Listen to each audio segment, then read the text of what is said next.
Life is a game to be played, not a puzzle to be solved. Bumper sticker. Do you ever give any conscious thought to the things that you have to do that you don't necessarily want to do? If so, you may have done a little simple mathematics and discovered that those things add up to a tremendous amount of time. Time that is used up and keeps you from doing things you do want to do. We're told we need an average 8 hours sleep at night. This is not meant as a health and well-being quarrel with that, but merely to note that if you live to be 90 years old, it means you will have slept for 30 of those years. We are a nation of list makers, it seems, and you've probably either made lists or noticed them. There have been several similar to what I noticed in an issue of Family Circle magazine. It pointed out that the average American spends 8 months of a lifetime doing nothing but opening junk mail. We spend 5 years taking in food and drink, and another 5 years waiting in lines of every description. 7 years go down the drain with bathroom basics, while we polish off another 4 years of doing housework. The average driver lets around 6 months get away just waiting for red lights to change. Let's face it, there is obligatory time as well as discretionary time, and the latter gets the short end of the stick more often than not. If it appears to you that practically everyone, including yourself, seems to be hurrying, then you noticed correctly. Research Alert stated that the average week had 26 hours of leisure in 1973, and by 1990, that had dropped to only 16 hours. A check would show even less now. Talk about harried. That's you.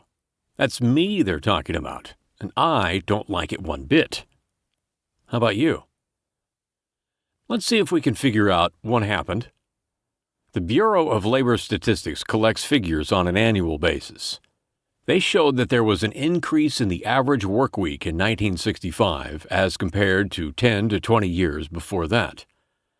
As you well know, it hasn't gotten much better, if any, in the intervening period, in spite of the stereotypical thought that there is an ever-shortening work week in our midst.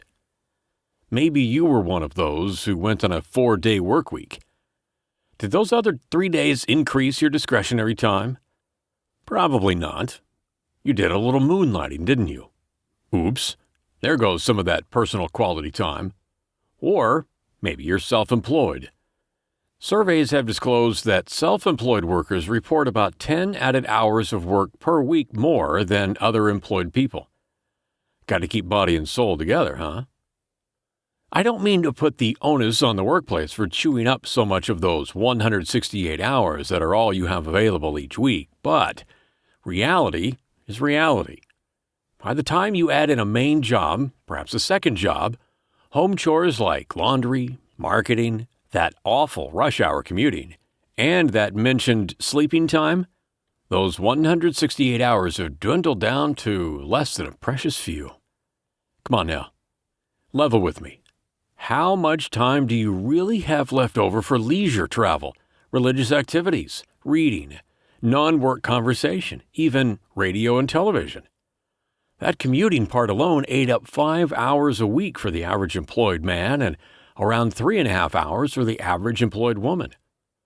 If you're optimistic in your figuring, you might have come up with about 20% free time after you take all the obligatory stuff into account. But that's probably stretching it. Sometime back in a quality of life survey, respondents who felt rushed as a general rule did indicate less of that free time than those who felt that they had some time on their hands. However, the strange part was that the latter group reported less life satisfaction. Why, I wonder? Maybe it was the kind of pleasurable free time activity. Maybe it was because money constraints kept them from doing what they really wanted to do. Of course, the answer to that for many was work more, work harder, so they could do what they wanted. Naturally, that cut into the free part some more, enough so that for a lot of folks, it became impossible to do some of the desirable things even though there might now be enough cash to take care of it.